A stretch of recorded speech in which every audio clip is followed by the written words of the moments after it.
Hello. Well, hello. How are you, Eric? Great. How are you? I'm wonderful. It's great to see you here on a Tuesday. It's great to see you from Uh, this angle from this on a angle, Tuesday. I should say. Yeah, you're off. You're in here often enough.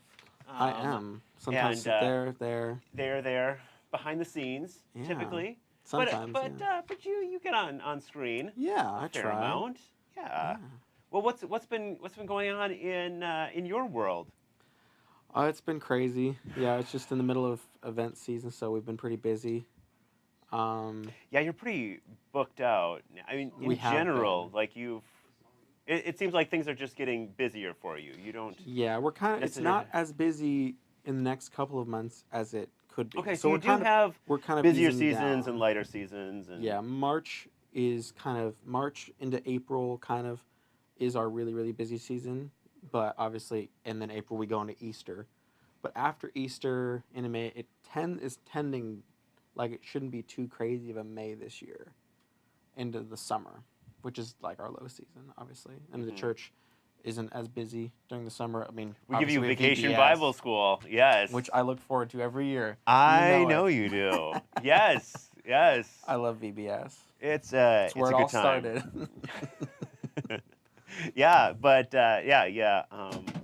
Pretty exciting stuff there at the church. But Yeah. for you guys, it's there's a lot going on, and Yeah, a lot of so difference. it's been exciting, been a lot going on. We're doing a lot more cruising now. Justin, who's behind the scenes, is actually the next one going out on a cruise. Wow. Calling him out from behind the camera. Yeah. When do you leave on that? May 17th. May 17th. Okay. So, but yeah, Cole has recently gotten back as well from another. Yeah, we were Boat. both gone. We both went together, which was a lot of fun Mhm. for us. Less fun for Jason because he had a lot to do back home, but he took care of things, and yeah, it was a lot of fun. Yeah. Went through the Panama Canal. Did you? We did. Cole and Okay. I. And that was a first. That was a first for Yeah, me. I've never been. Have you been through to the that. Panama I Canal? have not been. You've been through through the Panama Canal. Panama. What? Have you been through the Panama Canal? Oh, yeah. Yeah. Yeah. It was kind of cool. Yeah. It's like, once you go through it, it's like you're still going through it. It takes a really long time. Does it take a long time? It takes like Yeah. a full day. Yeah. Yeah. And then there's like a line of boats, and then it takes It's not this longer. far. Yeah. Look at it on a map. It's very. Yeah, no, on a map, it it doesn't only look like goes- it should take that long. No. It just looks like, oh, here you go. But it's the whole experience of it. It's Yeah. Fascinating. It's Yes. really cool. And they get these like train-looking things. They attach the boat to the ship to. Excuse me. Mhm. And they drag you into the lock, and then all the water. You see, it goes up and down pretty quick though. The water fills and empties a lot faster than you think that much water would. So that's not the holdup. That's not the holdup. It's the line of boats. It's actually going pretty far. Okay. I think Right, so. right. It I doesn't imagine. look like very long on a map. Yeah, but, the Earth is bigger you know. than we think it is. Yeah. Turns out. Yeah. Yeah. Yeah. Well, that's very good. Yeah. So life on a boat to back in Las Vegas. Back in Las Vegas for a while now. Back in Las Vegas for a while now. I don't really have any plans to be gone, which I'm very excited about. Okay. It's gone quite a bit, so I'm ready to be home. Well, wonderful. Wonderful. Yeah. Wonderful. So And what about you? What's going on? things have been rolling right along at church. I mean, we are getting ready. Of course, we've got this whole Holy Week, Easter, and we've got a noon service tomorrow, and Right. all kinds of things that we are continuing to build into this Easter season. So at the church, once again for us, it's a busy season too, as you know. But we get busier right now, and then our season really changes as we head off into the May, summertime. Whole you can really feel the seasons change at the church. So that's been a Yeah, so the next after we get through Easter, it's Pentecost is the next major holiday, correct? There's something there's correct. There is there's it's Easter season. What's Hmm. Easter season after Easter? Easter season. Really? Yes. So if you remember the intro that you created, you Mhm. have Happy Easter and then Season. Right. Yes. How long is Easter? Is that the season between Easter and Pentecost, Correct. or is that Yes, that is the what's season the between Easter. Ascension Sunday? Is that So there is such a thing called Ascension Sunday. I went to school for this. Yeah. Yeah, right. So the Ascension happening roughly 40 days after Easter. Roughly. Hmm. And then Pentecost, you get the name 50 in there, but it's also called the Festival of Weeks. So after 7 weeks, 49 days, Pentecost 50.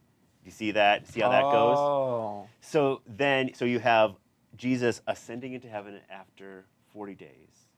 And he says, hang around until the Holy Spirit arrives. And lo and behold, they don't have to wait too long. Roughly 9 days later. roughly. And then we have this marvelous day called Pentecost. Yeah. Yeah. So we pretty much keep rolling into that season, and then VBS. And then it's VBS. But that's not scheduled in the liturgical calendar. They don't put that in the liturgical calendar. No. Okay. Yeah. But otherwise, all is well. My family, my wife got sick over the weekend. Oh. Like she got vertigo. Mm-hmm. So I don't know if you're familiar with that, but like Not a lot. it Luckily. doesn't look fun from watching what Will she somebody else experienced. go through? Have you ever had vertigo? I have never had it. No, where it, like you're spinning like that. Oh. Yeah, it's You just sit seems- still and you feel like the whole world's spinning Yeah, around even you. when her eyes were closed, like she couldn't Oh. she couldn't turn her head from one side to the other. Like it was Oh. just like rough. Like so that was a rough weekend, and I was telling some people that it's easier when Pastor Ben's at least in the same state to When help stuff her like out, that but happens, yeah. just had to go and do the church thing, right? Yeah. No. Ruin the whole thing. Yeah, we worked. We got some people How do taking you care of her. correct and, like, that? I mean, do you go to So the it's- doctor for that? You can. They don't have a lot of answers. Okay. So we were thinking maybe it was like a ear infection that somehow gets everything just a little bit off, and Oh. then it's all the stuff you take for granted, right? Like that your eyes just line up and that the inner ear, the Works, balance yeah. all works, and something happens, whether there's an infection in there that just set it off or what. But she's actually back at work now. She's got we were able to get a friend who a coworker actually who drove her in, and then they're driving her back. But I'm still kind of on call today if she's like, Gotcha. yeah, the Yeah. day is not going too well, then Yeah. I'm sure nobody would mind if we had to end early and I could Right. run up there, take her home. And Pastor Ben is out, and he's in to remind those of us who may have not been here this weekend. Yes. Where is he? So Pastor Ben is out. So he went to the National Synod office. So he's working with the Greater Church. And Wonderful. so he was spending some time in learning about what the Greater Church is doing and all the excitement that the church is a part of up there. And I think he was also going to spend a little bit of time in Wisconsin, where he has a place And his some father's family. there, yep. Mhm. All there too. Since you are all the way out there, why not Stop by. stop by, at least make a quick trip for everything? So Good. yes, but And, yeah. yeah, I think that's the lay of the land. But overall, I think everything's rolling along, doing Yeah. all right. And there's some wonderful music from the weekend. We had some wonderful music. So really, really thankful for everybody who, I mean, week after week, we have some really wonderful music, worship that we're always a part of. And then we've been going through this Keith Thompson series. That's pretty cool. It is pretty cool. It's really, and really cool. and it is just, it's wonderful to spend some time really diving into the lyrics, into the music that he has obviously put a lot of thought and work into. Right. And then, yeah, seeing this world in a deeper way. And I was mentioning on Sunday how important that is to take some time. People who can look at this world, pay attention, and then write it down, find some. Yeah, It's a gift. poetry. It is a gift to be able to do that. So be able to lift that up. But this past week we had Dana Martin singing for us a song about "Let the Change Begin in Me," which I forget. Phil, do you remember? Do you know how old that song is? When did he write that? I know it's been around a while. I feel like since I've, yeah. But it 6 years ago. could be something. Okay. 7 years ago. Yeah. But it is a wonderful song, and it is a song that, I mean, it's although he wasn't, I mean, he is a pastor's kid, but I don't think he was writing it necessarily to be religious. But there's something that does have, at least to me, it has a spiritual feel to it, as well as so much of his music. Yeah. There's just the depth to it that is trying to bring something else there. So with that, I think we can go to that song. So we shared it at all services, but to be able to come back and lift these songs up once more, it gives us a little more time to, just expand on it, think about that, and so we can go to that now. Let's take a listen.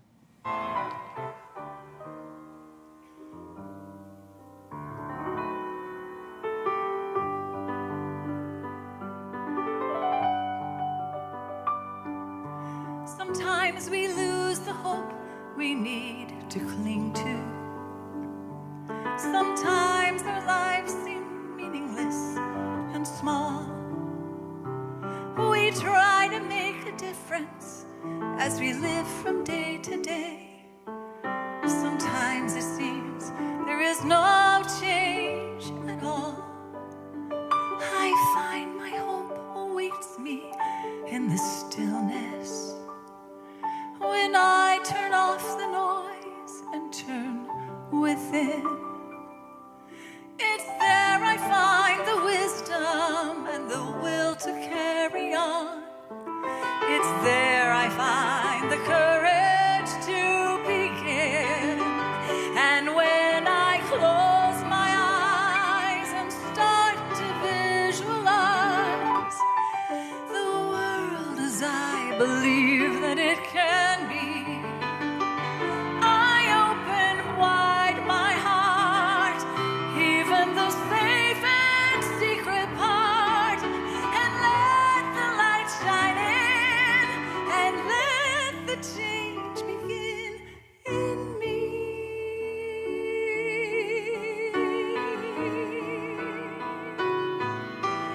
Let the change begin in me.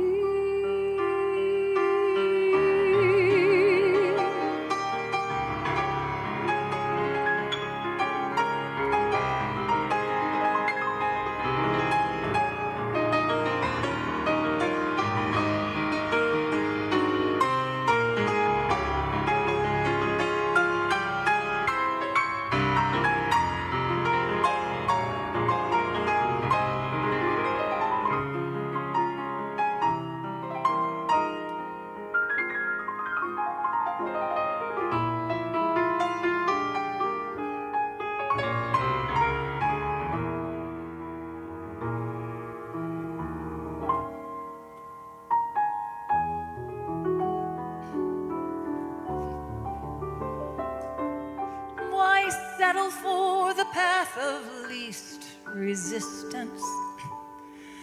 Consider how the grapes grow on the vine. The ones that struggle most just to survive against the odds, their grapes become the very finest wine. There's power in persisting and believing that things are not as hopeless as they seem. Don't listen when they tell you that you're just not good enough, or say that you should give up on your dream. Instead, you just close your eyes and start to visualize the world and all the wonders you can do.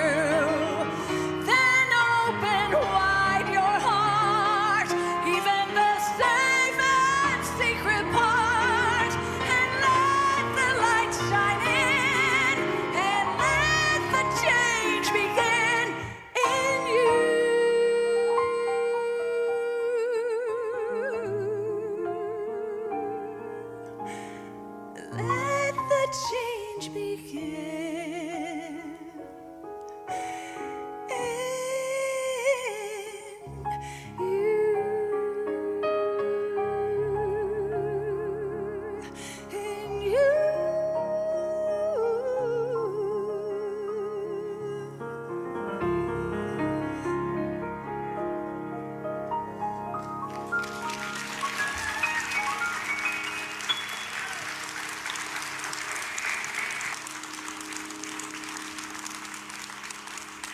Thank you, Dana. Thank you, Phil.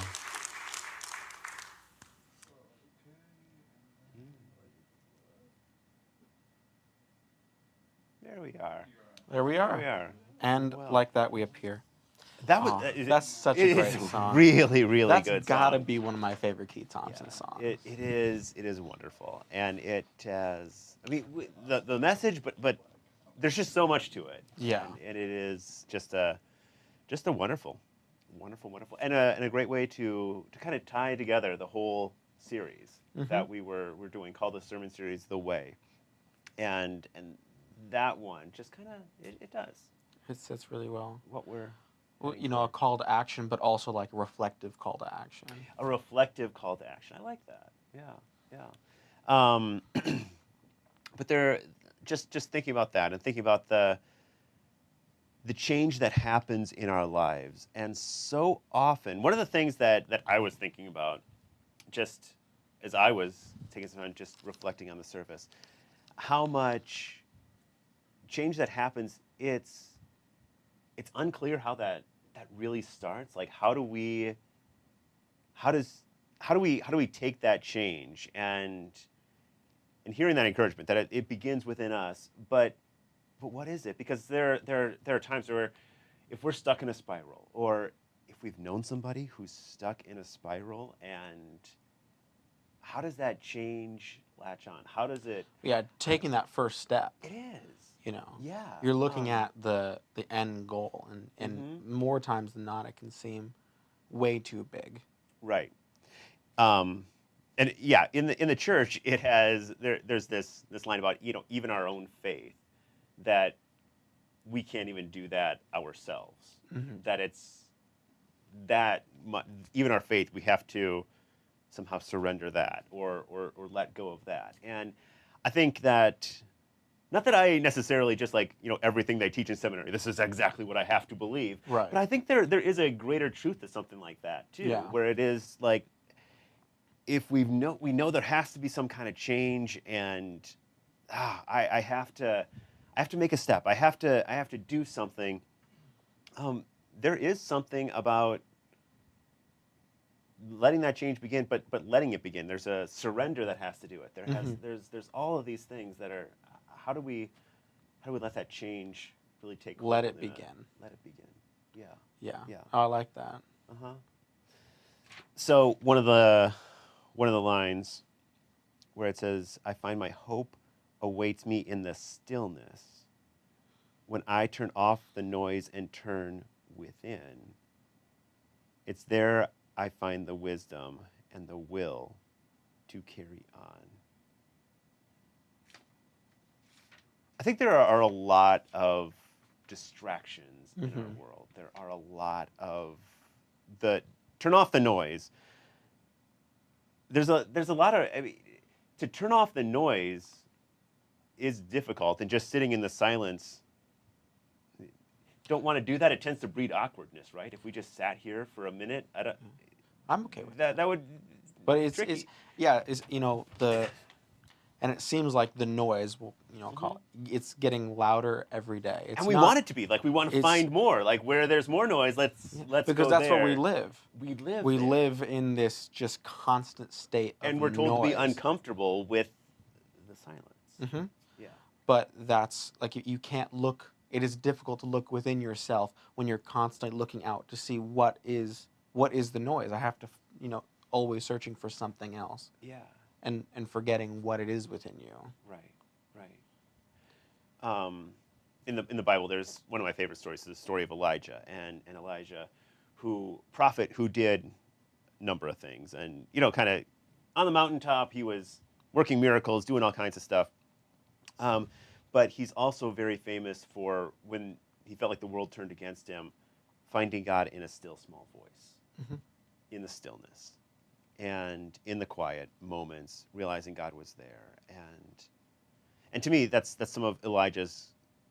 Those were his greatest moments when he did just work in the stillness. I mean, he did have these mountaintop experiences where God showed up and raining fire from heaven and these kinds of wild things that took place. But Elijah also cared for the widow, and he cared for the just the poor, insignificant people, even living outside of Israel, Mhm. and to look for God in those still moments, in just Yeah, and even within looking for God, I mean, we find ourselves a lot of time looking for the temple or, the mountaintop or those grand things. But the closest temple we have is, the Holy Spirit within ourselves. yeah, We always have that and look beyond it more times than not. The power of that. You always have that connection. You don't have to go to the mountaintop to find it. right. And it is though. I mean, that's the way we're geared. That's the way everything is almost designed to. How do we go toward more noise to solve our problems? And I think it's an intentional practice to turn off the noise and turn within. Mhm. It's a very intentional practice, and it takes really. It takes an opening of heart. It Yeah. takes a surrendering to that, and realizing that God is present in these ways. And not, I don't, unless you can find your way to that, you don't realize how much power there is in that, in the silence, because if you don't experience it. But in my life, in my experience, that has been the most power I think I've ever felt, is just in the nothingness, the nothingness, in the silence. In the silence. Yeah. Yeah. Another line. Why settle for the path of least resistance? Consider how the grapes grow on the vine, and how those grapes survive, and they become the finest wine. So looking at also another thing we're kind of geared toward is what makes life the easiest, and what's the easiest path for each and every one of us. And not that we don't all need times of, taking it easy and There is and space resting. for that. There is space for that, absolutely. But to say, now here's happily ever after, and I will not tolerate anything. Yeah, I mean, Romans 5 talks about our sufferings. We know that in suffering produces perseverance, perseverance produces character, character produces hope. And hope does not put us to shame, because God's love has been poured out into our hearts through the Holy Spirit who has been given to us. And again, it comes back to trusting that process, that what we just walked through. Yeah. Is to say that the difficulty that you're going to step into ultimately will lead you to hope, that will lead you to a greater connection with Right. with God, with the divine. Right, and it's But you have to take that first step to get there. Yeah, and not be. I think that's it. Not being afraid to take that step, even when that first step is difficult, because I don't think anybody would wish sufferings. We're not. God's not wishing sufferings upon anybody.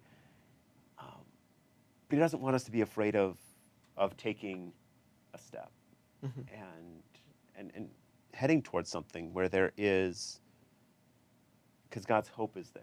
And it is a mysterious thing. I mean, I talk to people all the time who are also overwhelmed by sufferings, and so I think we got to be careful with that. But I think there is a truth where we can get so afraid because of sufferings in the past or things that have happened to us that we're afraid to take that step, and that's where I see. That's where I see the truth in that.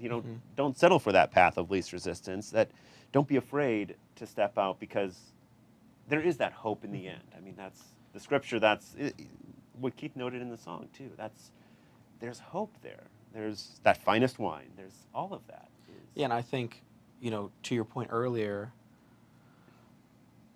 letting go and trusting that the path you are meant to take will be revealed to you, and when that path is hard, being willing to take that first step and trusting that it will lead there, not making the decision on your own that I have to do something hard simply because it's hard, or I should do something easy just because it's easy. Letting go and trusting and accepting that the path that will be revealed to you is the one that's meant for you. and being willing to actually, you have to be the one to take the step when God reveals to say, this is your path for you, instead of making the choice Saying yes yourself. to God. Saying yes Yeah. to God. Say, yeah, and what is that? That's saying yes. What does that mean? What does that look like? And how can we step out? How can we do that? All really powerful questions, and yeah, the song's not done yet either. I open wide my heart, even the safe and secret part, and let the light shine in, and let the change begin in me.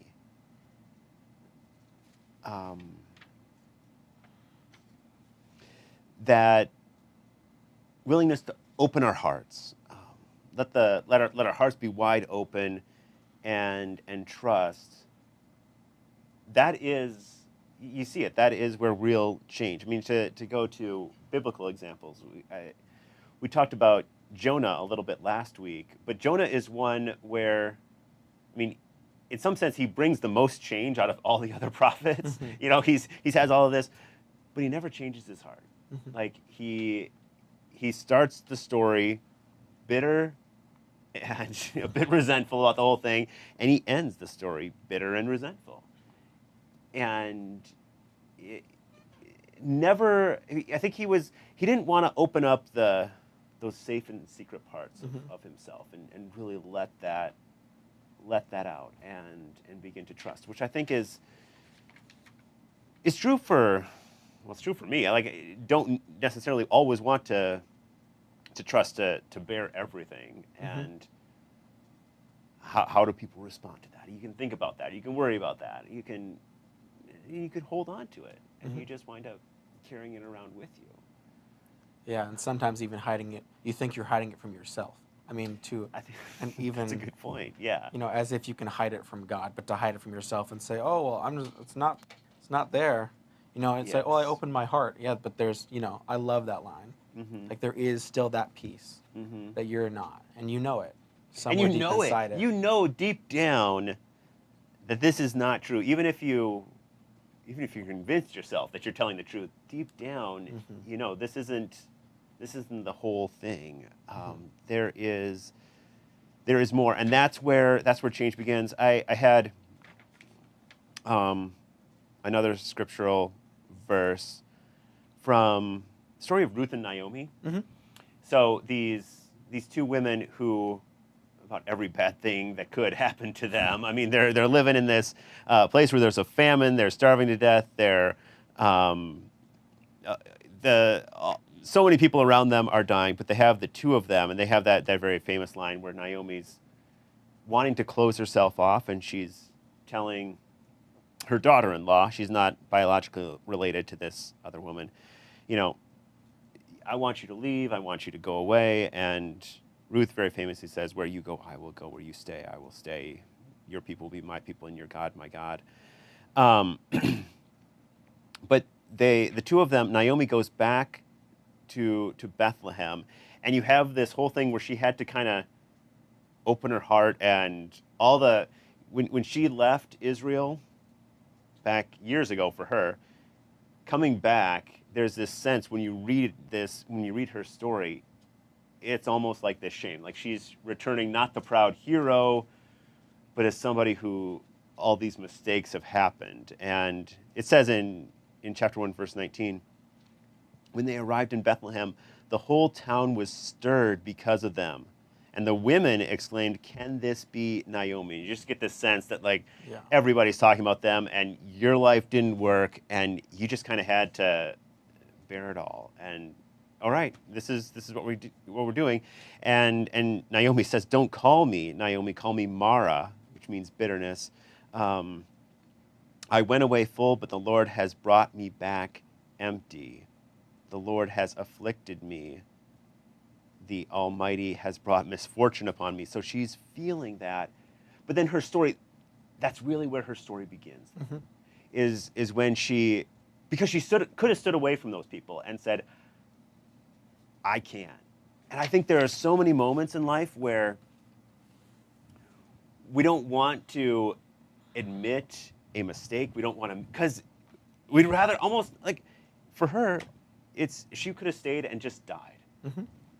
I don't want to go back and admit my failures, admit my mistakes. I would die. And so many of us can feel that way, where it's, I don't want to admit that. I don't want to confess that. I don't want to admit to myself that I'm broken. Right. But in that story, she opened her heart, and that's where the change really began. And again, trusting that Trusting. moment will happen, Yeah, that it's possible. yeah, As broken as you feel, or as downtrodden as you feel, the best thing that you can do is sometimes to let go. let go. And well, that's where all the biblical stories. You have Moses, you have Saul, Paul, you have the disciples. I mean, all of them go through these moments of, hey, I've just got to let it go, surrender it, and let that change begin. So, Some wonderful lines. some wonderful lines. But with that, I think we're ready for now. But we will be gathering in tomorrow, either in person or online, for our Lenten worship service. So you're all welcome to join us for that. Absolutely. And I know Linda's got some beef and barley Perfect. soup, and she gave me all the list of things that I had to remember for, chicken salad sandwich and a vegetable option, and there's all kinds of options. But I think just trusting that Linda's got you covered. Linda's always got you covered. Yes. I do love her chicken salad sandwiches, Yes. though. They That just are really does great, something aren't they? for me. Oh, Yes, they're so wonderful. good. So thank you for joining us today. Hope you can join us the rest of the week, and then we're off to Holy Week. So We're almost there. we're almost there. But with that, Philip is also with us, and so play us out.